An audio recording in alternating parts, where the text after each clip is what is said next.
Hello, I'm David Rothenberg, hosting this podcast, the Reentry Reality Check of the Fortune Society, a nonprofit organization which advocates for the formerly incarcerated and for men and women still in prison.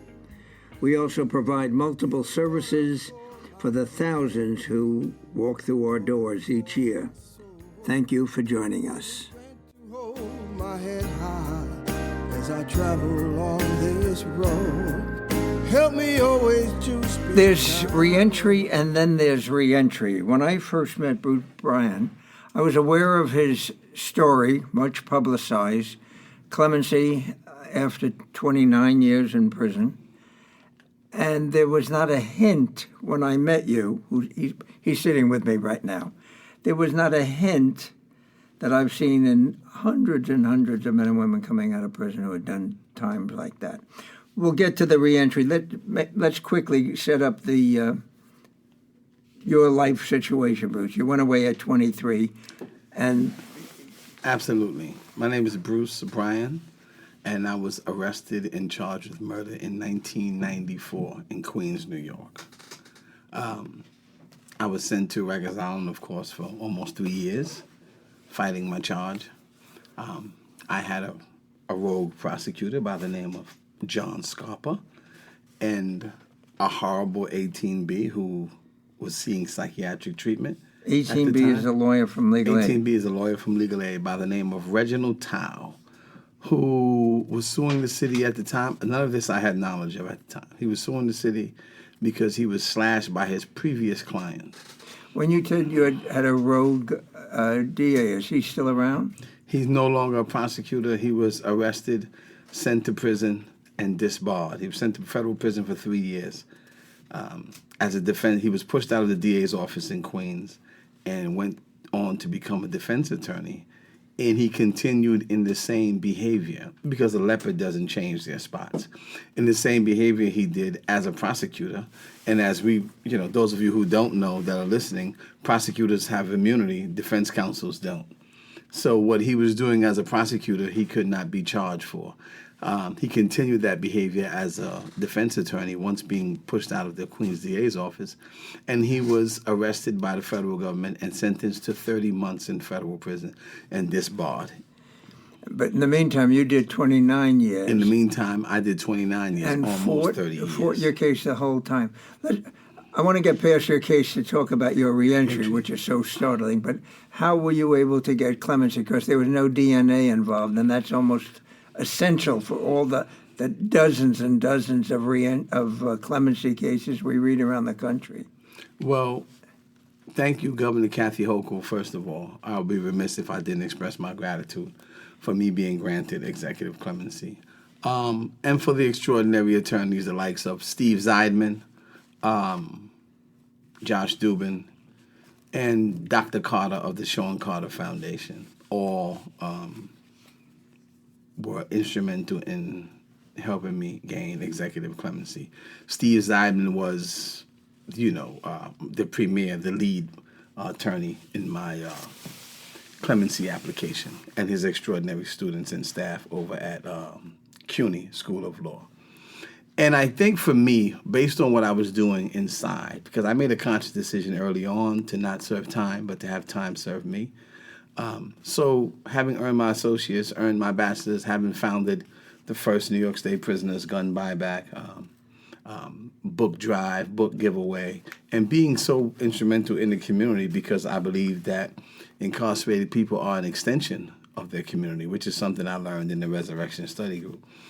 I believe that we still had an obligation to have our footprint in the community in a meaningful way.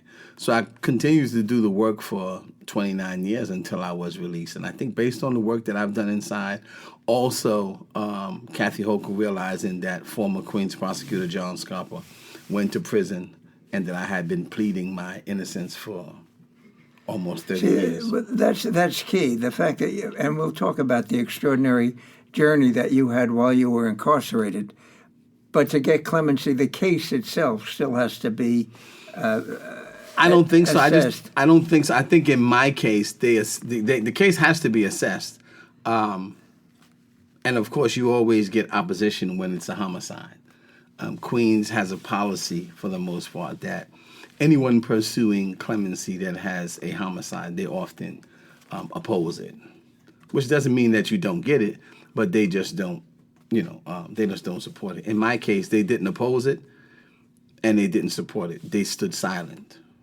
Well, because of the prosecutor, by calling attention to the case, it calls attention to the faulty prosecutor. Absolutely. And John Scarpa has a history going back to the 80s of wrongful convictions and convictions that were overturned, several. And we've learned over the years, especially when you talk to people from the Innocence Project or men and women who have been released, that the reason DAs often object to it is it casts a negative aura on them as prosecutors, and it also, they're concerned about the state being sued. Absolutely. And so it becomes a dollar and cents thing, and the truth is almost secondary to the reputation of DAs and to the fiscal stability of the state. The truth actually is secondary in comparison to the DAs and their quest for convictions and how they are rewarded for convictions. All that being said, when I met you, knowing this part, I was looking for clues of institutionalization. Was obviously there must have been some inner things that I didn't see, but the external is, I would have, if you were on What's My Line, I would have said you're an ad executive, a television reporter, or a Wall Street wannabe. The journey that you had inside, but coming out, what were the difficulties? What was the adjustment? What was the reality for you? The reality for me coming out was a completely different world. Going in at 23 and coming out at 53 meant society had vastly changed.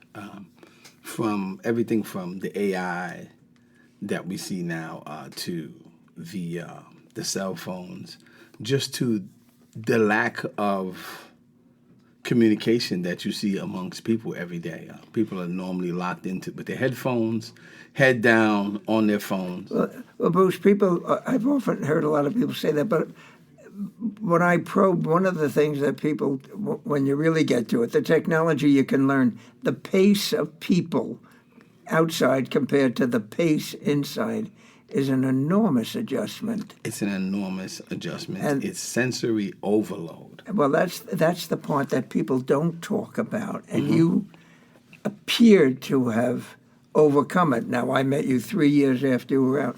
I'm wondering, when you got out, there was anything in the 30 years that you did, and you talked briefly earlier about the programs you involved in, the elders, the untold story of prison life, how elders take young men under their wing and prepare them. But you compare somebody for a mental state, but not for the pace of a society, not for traffic lights changing, cars honking, and people pushing on the subway. That's a whole different world. It's a whole different world. Did anybody talk to you about that part of it? No. No one talked to me about that part of it. I had to figure it out on my own, and it was really, really, really, it was a lot. And to be quite frank with you, it's still a lot. Still a lot for somebody that's never been in. That's never been in. Exactly. And I think one of the things I realized is being in society doesn't mean that you have to embrace that particular pace that you see society moving in. I think it's important to brace yourself and say, well, hold on. I don't want to be sucked into this. I got to take my time and gradually reintegrate because there's so much coming at me. I mean, from going in the supermarket, the aisles and the choices to make. Overwhelming. Are overwhelming, right? You go in the cereal aisle, it's like, I grew up eating Captain Crunch, Frosted Flakes. Now you got about 100 different cereals. Can I share with you a wonderful story? At the Castle, the Fortune Academy, an old-timer named Angel Ramos, who had done a lot of time, because he was in a room that people could share their feelings, talked about what you just said, how overcome he was those first couple of weeks when he wanted to buy something. He said, I had soap handed me for 30 years. Suddenly I had to choose. I had shampoo handed to me. And he said he wasn't prepared for the fact that that would scare him or intimidate him. So when he brought it up, 2 other men who had done a lot of time said, yeah, me too. And they started shopping, and they called themselves 3 Brains in a Shopping Cart. 3 brains in a shopping cart. And their sharing of it. But why that is so extraordinary is that it's such a universal factor for people coming out who have done a lot of time that's never dealt with in preparing people to come out. They talk about jobs and housing, all of which is real, but that survival thing. That hypervigilance, that survival thing, and being accustomed to seeing 2 colors for the most part, gray and green. Color theory plays. Explain that. In prison. In prison, gray and green. And every institution I've ever been in, it's been painted the same. The color scheme, color theory. It made me get into reading a book about color theory. You're not talking about the uniforms you're wearing. You're talking about the walls. I'm talking about the walls and the emotion that they evoke, the mood that they evoke. It's by design. And I've been in prisons in America and in Africa. Several prisons, over since a dozen you've been prisons home. Since I've been home. And I've even been in Crossroads in juvenile to go in and visit and sit with the juveniles. I've been in Bedford Hills. I've been back into Green Haven. I've been back into Sing Sing for graduation. And the schematics of every prison is very, very similar. So when people talk about, we're going to paint this day room yellow, that's more significant than the average person would think. Much more significant. I've never heard anyone articulate the gray. What were the 2 colors? The gray and the green. Gray and the green. A very dull green, and all designed to evoke a particular emotion, a level of depression, a level of oppression. So in the reentry then. And then the reentry, and the you colors come out, startled you? And the colors, absolutely. Did they frighten you or intimidate you? What? I wouldn't say I was very frightened by the color scheme. It's a lot. It's sensory Because overload. nobody understands it. You can't talk to anybody about it. Because you can't. There's no one for you to say, all right, hold on, let's have a conversation. I've never heard it said before, and I suspect that if there's 20 guys who did a lot of time, they'd nod yes. Absolutely.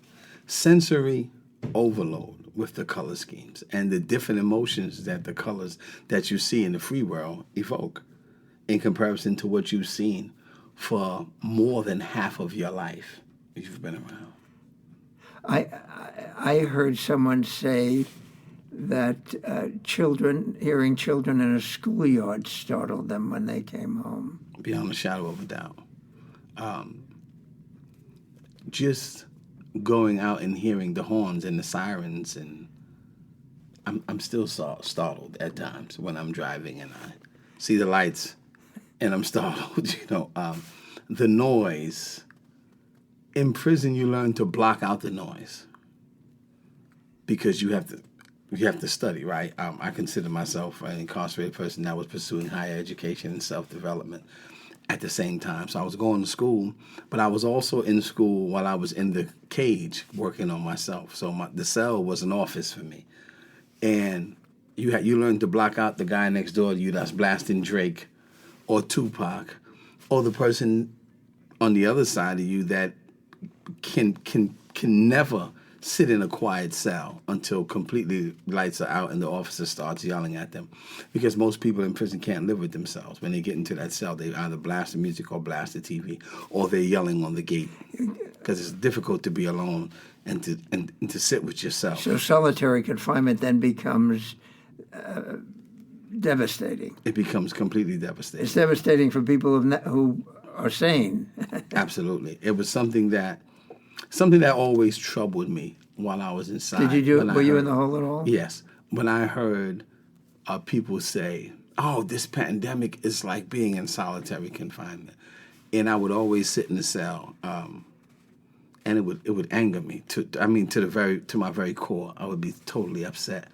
and say these people that are saying this have no clue. They can go outside, they can go to the store, they can look out their window, they can go throughout their building or their community. They are clueless as to what solitary means. I've said And that was the worst time of my life, being incarcerated. For how during long were COVID. you in solitary? Out 6 months. At what age? I was about maybe 31. And the reason you were in there? I was in there because I was in a prison called Shawangunk Correctional Facility. And an officer actually lied and said that I caused a flood. A flood? Yes, he said I flushed the toilet. Yes, he said I flushed the toilet in the cell upstairs that I was occupying, and it caused a flood downstairs. He claimed that they made an announcement early and said no one flushed the toilets because they're doing some the way of cleaning up the water was to put you in solitary. Absolutely. See, I've said to people when they talk about solitary and correction often says, how do we deal with people? I've said to civilians, lock yourself in your bathroom for 48 hours. No Yes. phone, no radio, no nothing, and lie in the tub. I literally just told someone that yesterday. You go mad after I said, imagine laying in your bed and being able to reach your toilet bowl. In Sing Sing, you lay in your bed, you can reach your sink, and you can reach your toilet bowl. And imagine being in that cell just for a week. And then the next question is, that person is being released next week to come out on the street. How are they going to function when they come out? It is. That's why reentry is such a complicated and vital subject. If you're talking about reducing crime in America, you have to know what the reentry process is. You have to know what the reentry process is, and it's one of the reasons why work release is so important. It's one of the reasons why work release is essential, because it's what we call a step-down approach. It doesn't take you from solitary or from a prison cell and throw you back into the world and you have a million things coming at you. Because you see, the novelty of being fresh out of prison wears off on your family in a week. After that, you got to understand what bills are. You got to understand how to clothe and feed yourself. You got to understand how to communicate in the real world. You know, Bruce, there are people around who know this. Used to be a man named Major John Case. He ran a county jail in Bucks County, Pennsylvania. Fortune, early days, he invited us down, and cells were open, and we would sit and talk with guys in their cells, and there were all these civilians walking around. He brought community people in and set up jobs, and they could earn time outside working with the people that they were coming in with. Wow. And we found this extraordinary, and I said to Major Case, why are you doing that? And he said, because when they finish serving their county time with me, they're going to be out there. They have to learn how to live out there, not learn how to live in here. What an obvious and a revolutionary concept. Absolutely. Because learning to navigate a confined environment, a controlled environment like prison, is a lot different than navigating the free world. So vocationally, you've done quite well. I met you because you're a host on a podcast and you're interviewing people. Yes. How did that come about? And is the vocational part? I don't even know your housing situation. If you're comfortable talking about it. Absolutely. I came home 3 years ago, April 24th, 2023, and I was blessed to be able to come home to my mother, who was in her 80s. She stayed with you through the whole... Stayed with me through the whole. Unfortunately, my father didn't make it. He passed away in 2017. And they live in what town? Queens, New York. And so you had a home to go to. So I had a home to go to, which is essential for anyone re-entering society. Roof over your head. A roof over your head. What was it like when you first came in? Did you have your own room? Did your mother? Yes. She had my own room, own kitchen, own bathroom. Were there adjustments at home? Did your mother have to question you on? There were adjustments. Did you pick up the silverware when you were finished eating? Yes. But also, one of the things I found early in my release was that I would always stay upstairs for very, very long periods, to the point where my mother would come to the stairs and say, "Bruce, you're not coming downstairs?" And I realized, and this happened over and over again, And I realized that I was so comfortable and used to being alone. And you were emulating your prison I life. was emulating my prison life. You remind me, there was a man that came to Fortune. He ended up doing quite well, is still around. But he said that when he came out, he was living at the Y on 34th Street, and he had a job, and he would eat in the cafeteria, and then he would walk around the block about 6 times, and he realized he had the awareness that he was walking around the yard. Mm-hmm. And he said, I don't want to walk around the yard. I want to move beyond it. And that's why he came to Fortune. But no one had told him that there are these habits. The psychological impact of incarceration. I was just literally in Albany 2 weeks ago with Senator Zelnor Myrie and talking about... Who was an extraordinary man. Extraordinary human being. Talking about passing the Challenging Wrongful Conviction Act. And a friend of mine asked me to walk with him by the diner. When we got by the diner, his wife wanted to go get something to eat, and then she wanted to use the bathroom. And he said to me, he tapped me and said, come on, let's walk. And I said, where you walking to? He said, no, we're just going to pace. We're going to walk. This guy did 20-something years. He said, we're just going to pace. We're going to walk back and forth. Let's just walk. And I said, no, I don't want to just walk. I said, you're still in the penitentiary. This guy been home for some years. And he said, no, I just like to walk. And he continued to walk and pace. I took one walk with him and looked at him and said, do you realize that this is some prison stuff? This is walking the yard. You're literally in a big cafeteria in Albany, walking back and forth. A friend of mine's by the name of Rennie. But he had done time. He'd done significant time. Yeah. He was wrongfully convicted as well. Did you have difficulty in restaurants with menus, the choices to order? They say I take too long to order food because... Did you? They still say it because there's so much to choose from. Do you know what I learned in the early days of Fortune? Guys would say, you will go first, and then no matter what I ordered, they'd say, I'll have the same. Mm. And after that happened a few times, I started saying, that's not acceptable. What do you really want? And that became a discussion about choices. Mm-hmm. Choices are very tough. Crossing a street when the lights change, ordering a meal, not pushing back when you're pushed on the subway. And you know what I always say? I relate choices to options. Good. Because you never really understand your choices until you're exposed to the options. So when you have so many options on a menu, you're still oftentimes, from coming out of prison, you're still stuck on, well, I'll just have what you're having, David. I'll just have the basic stuff because it's so much to choose from. You don't know if you're getting something good, bad. You may like it or not like it. So I often take a very long time, and I often have the waiter explain to me what's inside of everything and what everything consists of. Well, I'm going to go to a restaurant with you, and I'm going to insist you first. Yes. All right. So you're home 3 years. You're working. We haven't gotten to that. But we'll get to the vocational part, the housing you covered.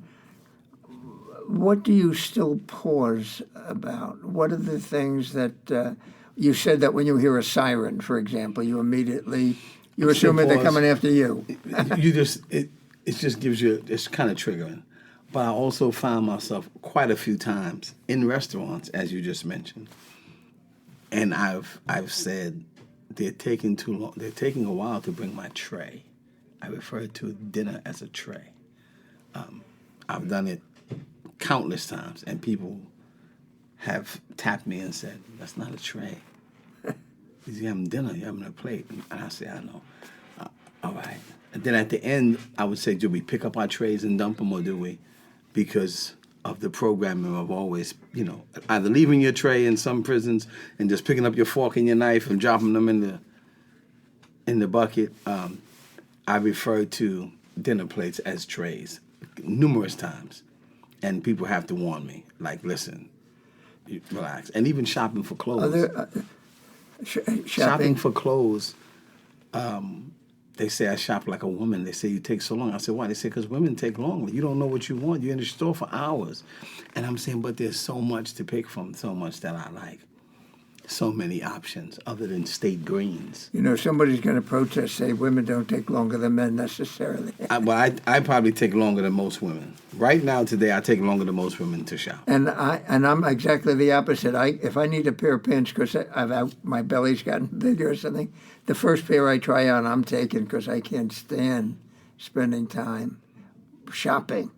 And I refuse to shop. I refuse to order stuff online because you get it, and it's nothing like what you just saw on the computer. Well, I don't know if that's necessarily a incarceration because I won't order food online either. I want to see I go to the store and buy food too. Yes, I don't like Uber Eats or any of that. I don't like Uber Eats and none of that stuff. I'd rather go to the store myself. When you see children, are you comfortable? Yes. It's your children often are. I'm probably most comfortable around children. Well, let me elaborate on that. You want to wait. You did 30 years. You want to. The guilt or innocence is, well, of course, it's a factor in your life. But in terms of what incarceration does, you go away at 23. You come out at 53. At your social judgments or feelings out here, even at 53. In many respects, you're a 23-year-old, aren't you? In some sense, there's a level of arrested development in terms of social interaction. Did you find yourself relating to people and you're thinking that they're the same age as you and you thought they were much older because they're 53, they're your age? Yes. Is that problematic at any point? It's problematic when you think a woman is much older than you and she's younger than you, yes. Or she's your age. Dating, of course, yeah. I've heard many men that say that. The classic, a 38-year-old man said, I can only date women 18. And I said, find young-looking 30-year-olds. Or he's looking for another prison sentence. Because if he's only dating younger women. So there is that phrase, throwing a brick. I'm sure you've heard it. Just throwing a brick. That's, Which means what? That means reoffending or committing something. But throwing a brick means that you really want to go back in. It means that you have not developed a healthy coping mechanism for the outside world. I don't think it necessarily means that correct me. It's not wanting to go back in. It's reaching a point you're where going back to what you're used to, what you're you know how to accustomed function there, and you haven't learned how to function out here. So the key then, reentry again, is how to function out here. It's really, and I always say this, reentry, freedom is not simply about walking out of prison. It's learning to live with the things that you carry. So developing a healthy coping mechanism outside in the free world requires you to, number one, be patient with yourself and take your time. And I think you got to give yourself grace. Don't be too hard on yourself when you make the mistakes of saying, I want to dump my tray. Or some guys I hear all the time say, man, I went in the shower with my underwear on. I was very conscious not to do that because you hear it so much. I was very conscious. You mean not alone to in alone in your own place? Alone in your own place. You go in the shower. With your underwear on. With your underwear, and some people with their underwear and their socks. Or sometimes even with their slippers on. I shouldn't laugh because it's part of, it's complicated. It's very complicated. You're so used to going into a bathhouse in prison, or some places they call it the car wash, like Elmira, where there are 60 stalls and, men lined up. Car wash. Yeah, men lined up in stalls going to wash. And you're only given, in maximum security prisons I was in for the whole 29 years, you're allowed 3 showers a week, unless you're in the honor dorm. So Monday, Wednesday, and Friday you get in the summer too. In the summer you can get more if you shower in the yard. If you're willing to take the chance of potentially being stabbed or hit over the head with a brick while you're in the shower, or standing next to someone that's hit over the head with a brick and stabbed in the shower, which happens essentially every day in places like Clinton, Dannemora, Sing Sing. This happened. This is very common in the yards when guys go out there to take showers. Moving on, Bruce Yes. Bryan. Job-wise, when you came out, you didn't fall right into how I met you interviewing people for a podcast. Was there an immediate rush to have an income? Absolutely. That's what pressure. You didn't know. You didn't have to report to anybody when you came out. With clemency, you don't have a parole officer or anybody. No, I had parole because You do? Kathy Hochul, unlike Governor Cuomo, the previous governor before her, when she gave clemency and you had a homicide or any clemency she's ever given, she commutes the sentence and sends you to a parole board. Yeah, they do that in California. So, how long are you on? Will you be on parole? I'm off. I did 3 years to the date. So, all right. So, when you came out on parole and you're accountable, and people come to Fortune and they say, right away, I have to find a job. You'll have to, can you hold a job? Can you, can you do all the things? The pressure is to find a job and to make money so you can to live. What you had the benefit of coming home to your family. Yes. 50% of the people coming out are homeless. So, but you still wanted to work. I still wanted to work. I still wanted to get into what it means to live in a free world and to be a productive citizen in society and do things that are conducive, not just to myself, but for my mother and to make sure she's well. And what happened work-wise? I started working with the courts, not in the courts, but I started working with young people that were justice impacted. A paying job? A paying job with Queens Defenders, advocating for alternatives to incarceration for formerly incarcerated people or juveniles that were facing difficulties. And so you had to show up at 9 and... I had to show up at 9 to 5. Now, was that an adjustment to you? For you? That is an adjustment. That's an adjustment. Because it's not just finding a job, it's relating to people and showing up. It's relating to people, showing up, learning how to communicate in social settings, not telling a woman she has nice shoes or she looks nice because that's, in these days, that's sexual harassment. So you had to learn, what it meant to be in the workplace and to communicate with your colleagues on a professional level, because it was so easy to be viewed in a particular way, especially when they know you're formerly incarcerated. I've heard people who are being reviewed who are saying getting criticized, and there's a difference between being reviewed and being criticized. But if you're not used to it, and you've been in an institution where you get punished. Where you get punished. No one tells you, which is something that I've been, I was doing when I first got out. I was talking at parole. I was speaking every Friday, the third Friday of every month, to new parolees and talking to them about soft skills, which is something that Fortune does as well. And people need more of. The vast majority of reentry programs in the country that I know of, and I've read about thousands of them, they don't understand the importance of soft skills. Soft skills. Communication, the handshake, the eye contact. We have a class called Greet and Meet, The first thing when you go in for a job interview, because when we first started, I remember an employee saying, "No, your guys are good, but they don't look me in the eye." And I said, well, because they come from a place where looking somebody in the eye can be called silent insubordination. Out here, people don't understand that. Exactly. But also the guys going for the jobs don't understand that the criteria is different. The criteria is completely different. But who told you, though, that there was a difference?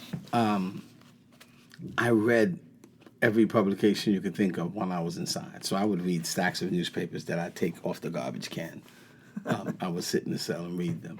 And you begin to learn, the different languages that people use in the workplace, how people are addressed, how to communicate.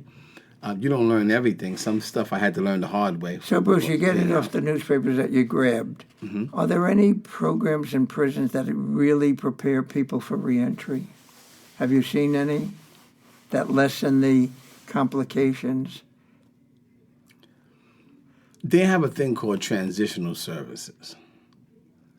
And depending on who's running transitional services, that would determine whether or not you're getting anything that is actually useful in there that will Did you help get you upon Did you get reentry. anything useful?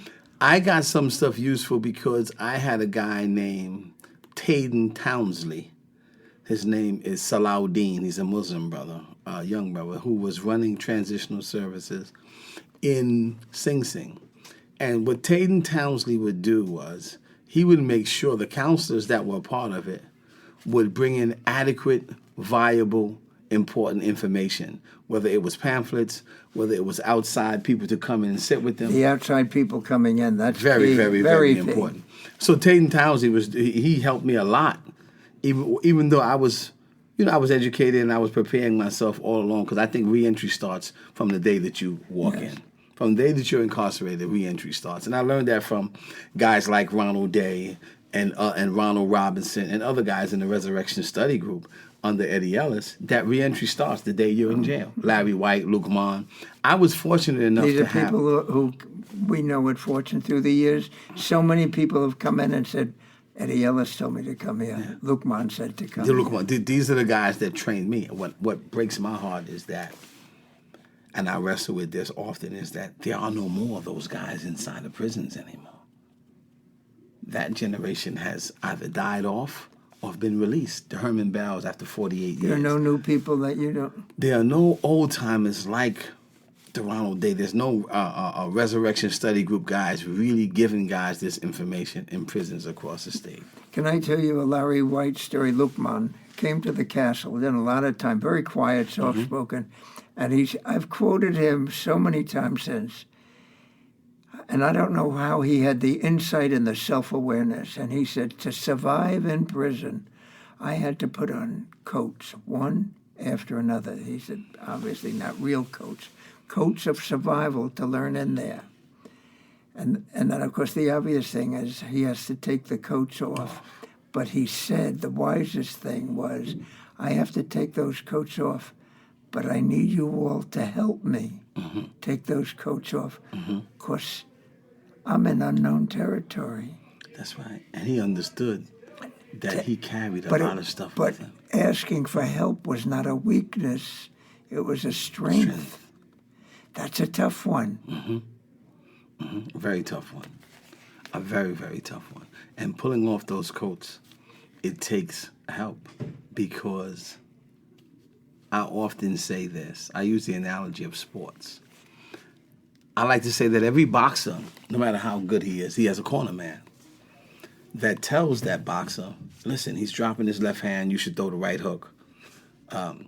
You need to be more on defense. He's focusing on your body and you're leaving in opening spots. You may not realize that because you're in the fight. See, the boxer doesn't realize the mistakes or the openings that he's leaving because he's in the fight. But the corner man does, because he's on the outside watching. Spectators often see better than the players. So the spectators on the outside, you need them to help you take off those layers of coats of incarceration that you carried, right? And Luke Mon understood that. It's why therapy, I'm a huge advocate of therapy, because therapy is something I've dived right into. To get rid of the... Not just to get rid of these idiosyncrasies, but to be able to identify them. Yes, because it's going to hit you again. It's going to hit you again. They're going to surface. There are people that may press your button. That's the easy one. People may press your button. That's a fact. And you're going to run into that characteristic, and you don't even know it, and it's going to set off a bell. You need to understand what your triggers are. And oftentimes, when you talk to a therapist after coming home from prison, a therapist can identify the hypervigilance, the PTSD, the trauma, the little idiosyncrasies, the habits that you developed in a confined environment, how you're always walking in that circle, how the eagle that sits with the chickens long enough thinks that it can't fly, that it only has that short space to walk in, until someone takes it and throws it in the air and realizes that it can actually soar. Right? You begin to psychologically decompress in a way that it allows you to say, I can take, my wings can be broadened. To recognize it is the key. To recognize it is the key. See, here's something that comes up. It happens at the Fortune Academy. People just out, we have discussions. and this has happened often, somebody will defend what I think an irrational position. For example, the pecking order that's in prison based on the crime. And I would question it, and somebody would say, well, you don't understand, or you haven't done time. And my answer was, no, I haven't done time. But how many times did you go before the board? 8. Why did you want to come out if you want to hold on to the things that make you live, that exist in there, when that's not how people judge out here?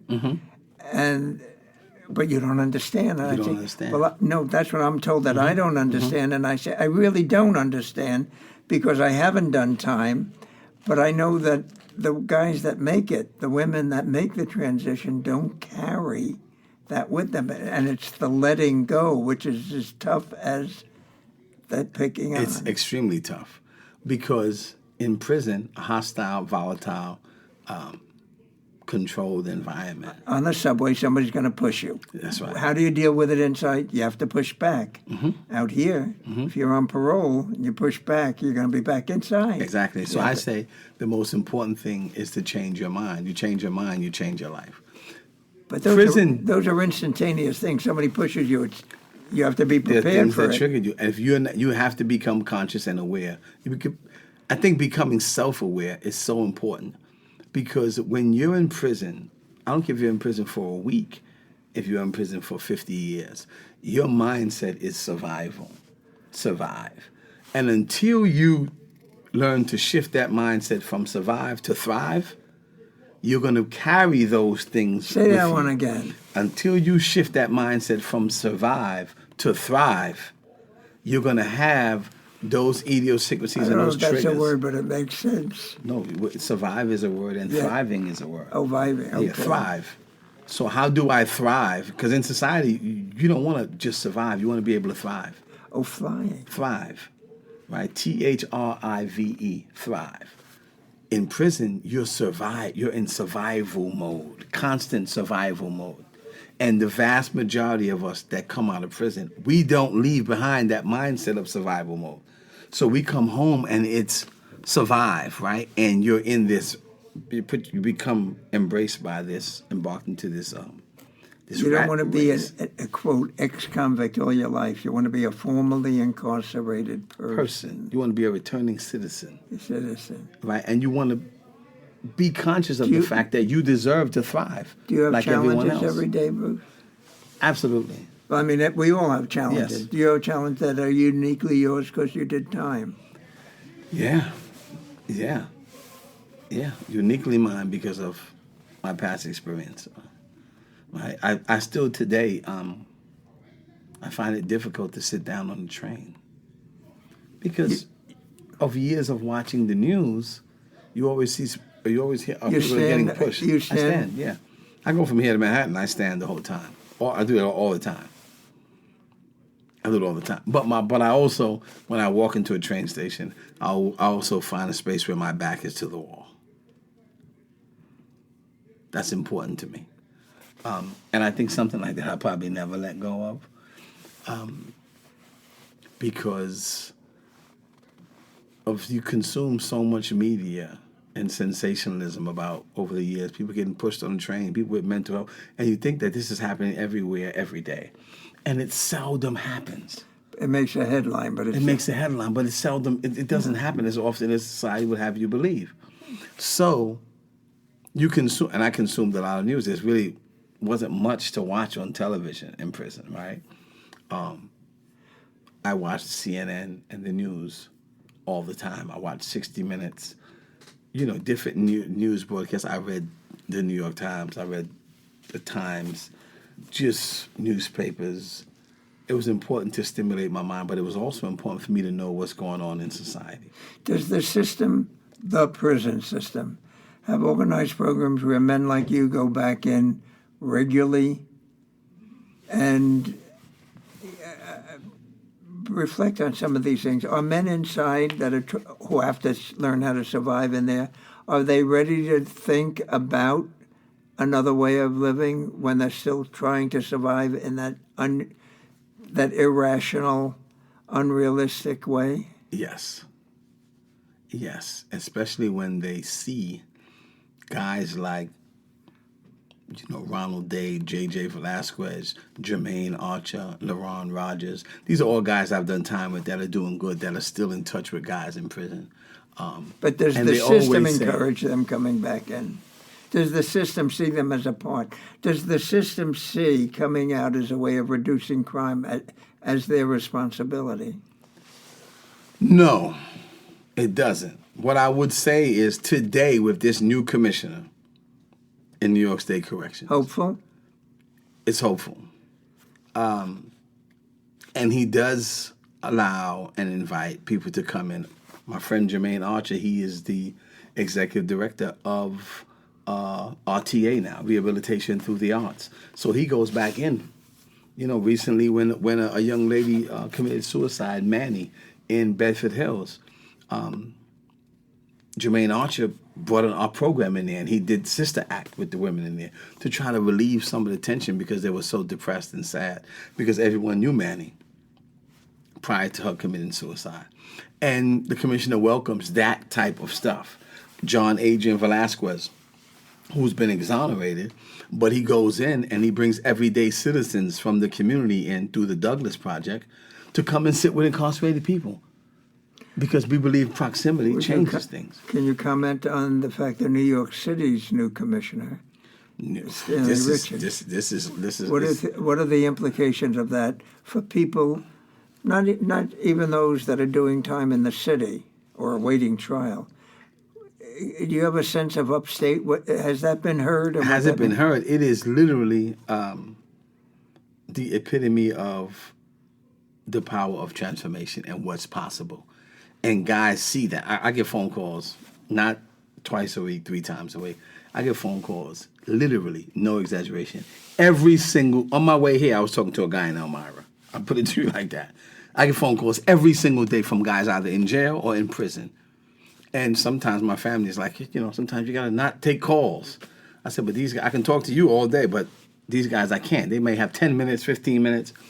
And the reality is I grew up with them in prison for more than half my life. I can't just forget about them. Are they aware of Stanley Richards? They're aware of Stanley Richards. They call me and talk about it. Yo, this is changing. The system is changing. Yo, I want to get out there. I want to be a part of it. How can I contribute? As one who's known Stanley for 30 years, it's not just the label. It's the man himself he carries. Not just the label, the man himself, but also the image, right? Never before have you seen a guy walk from prison to become the actual commissioner. What does that mean? What does that look like? His office on Rikers oversaw the cell where he was. It's unbelievable. Yeah. We were out there. We do a play called The Castle for formerly incarcerated people. Stanley invited us out. And when he introduced us, he talked to it was a group of the women. It was about 80 women that were doing time. And he said, I used to sit in a room like this. I sat in a room like this for 2 years waiting to go north. And then he said, there are other rooms that you can be in. And they have sunshine and they have hope. And I hope we can give you the clue on how to find those rooms. And then he introduced the play and he said, if you listen to them, these are people who sat in these rooms and they now sit in other rooms. It was, as somebody who's been doing this since Adam and Eve, I was overwhelmed by the possibilities. By the possibility and the hope that it has given to so many men and women. Oh, the look on those women's faces. It's unbelievable. It's unbelievable. And it's, it's a dream. It's almost surreal to know that a person was sitting in a prison cell is now overseeing. Well, you're a whole dream New York for some City. people, too. What are you going to do? We talked about the job at Queens Defenders, but you moved on to what you're doing now. Working at Justice Defenders, bringing higher legal education to incarcerated men and women in 22 prisons in Kenya and Uganda. And starting this month, we're going to be going. You went to Uganda? I went to Uganda and Kenya 5 times. I do a radio program on BAI, and people can listen all over the world. And I got an email from Uganda, and I sent Fortune Literature. They wanted to know how to set up a program similar to Fortune in Uganda. That would be amazing. Maybe we need to take a trip there together and figure it out. I can hardly make it to Hackensack. You can move around. Well, you still got great guys So around you. the podcast that you're doing now, under whose auspices is that? It's under mine. You have a production company? Hope Train Media. Hope Train Media is myself, co-founder of myself, Flo Genius, and Orange Snyder. An amazing production team. And Hope is the podcast, hearing other people's experiences. And I just want to stay on Stanley for 1 second. Yes. He is what Hope represents, right? He represents hope for so many men and women Around the country. And I'm telling you, the calls that I get 7 days a week, I get calls on Sunday from prisons.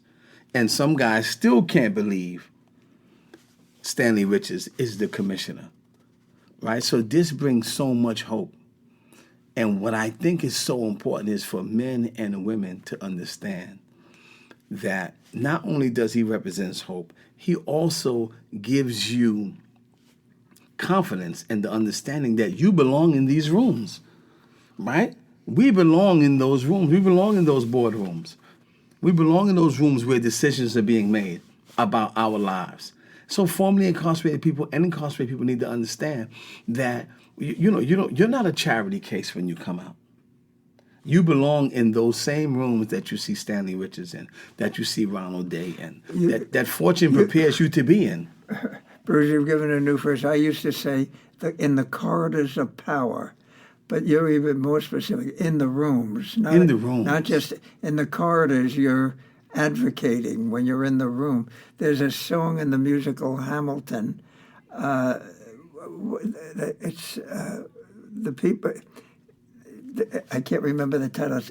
The implication of it is three people in a room are making all the decisions. People's lives. And formerly incarcerated Somebody's people... going to send me the title of that song. Yeah, formerly incarcerated people belong in those rooms where decisions are being made about incarceration, about crime, about the crime-generative factors that exist in marginalized and poor communities, about reentry, about reintegration. Who better understands what we need than those of us that have been directly impacted?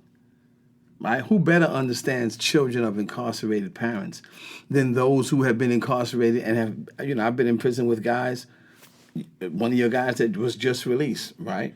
It's amazing when you go into prisons and you see fathers and sons and nephews all in the same prison.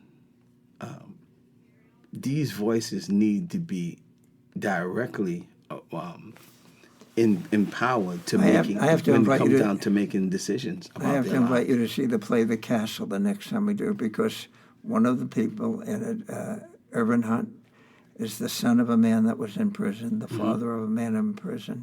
And he said, that's the untold American story, the three generations. Oh, it's untold. It's unbelievable. Where it's again. Well, Stanley Richards has said that before he took the college programs at Greenhaven, when he had dropped out of school because he had been told he was not smart, and he bought into that.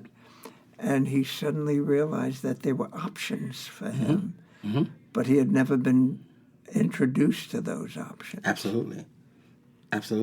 So choices are limited when you're not exposed to the options that are there. I tell you a story. For the past week, I've been on the phone with a young lady and her family, a young lady I found on Instagram named Tamika Drummer. And it's so important that we remember that name. Tamika Drummer is currently serving a life sentence in Mississippi under the 3 strikes rule for 2 ounces of for less than 2 ounces of marijuana. I've read about that case. She's literally serving life. And when I found her on Instagram, I began doing some research on her, and I winded up a month later finding her son. How old is she now? She's probably in her 50s. She's been in 18 years. She's in her 50s. Her son is now about 33, 34. And if it happened in 49 other states, she probably would have had probation. Not only that, Mississippi in 2025 earned $11 million in tax benefits due to the cannabis laws, directly related to the legalization of marijuana. This woman is serving death by incarceration, because that's what a life sentence is. Yeah. Life without parole, let's call it what it is. It's death by incarceration. That's what you were facing, wasn't it? Absolutely, death by incarceration. And this woman, Tamika Drummer, her son did 17 years. The father of the son has been in for 34 years since the son was born. You're talking about generational incarceration. This woman been in jail 18 years for less than 2 ounces of marijuana. You or I can go up the block and go buy 2 ounces of marijuana today, legally. So when you talk about incarceration and intergenerational incarceration, we talk about children of incarcerated parents and how it impacts the whole family, and that family impacts the community, and that community impacts society as a whole. It's important that these stories be told and people understand what the implications are, not just here in New York, but across the country, what incarceration has done, what poverty has done. I always like to tell people that poverty is violence.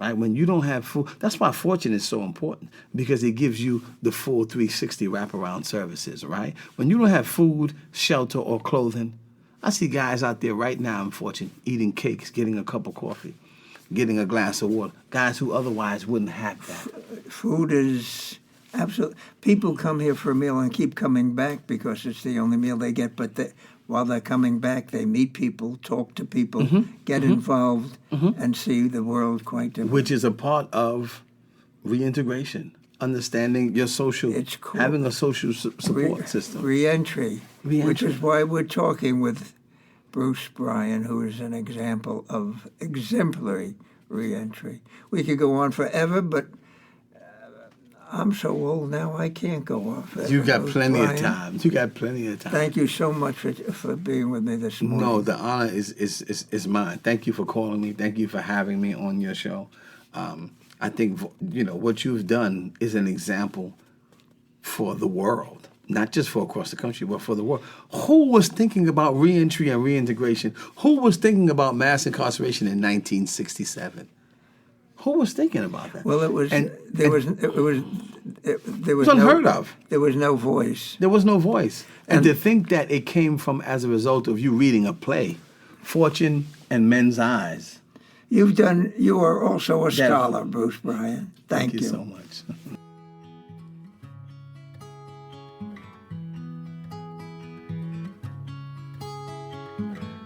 Give me one more chance to try and make it right.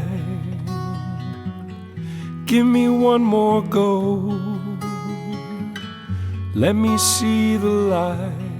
Thanks very much for joining this podcast. I'm your host, David Rothenberg. If you need more information, or if you'd like more information about the Fortune Society, check out our website. It's quite simply fortunesociety.org. A lot of information on it, as well as all of our podcasts. Give me one more poem. Let me speak straight from my heart. I wanna go home.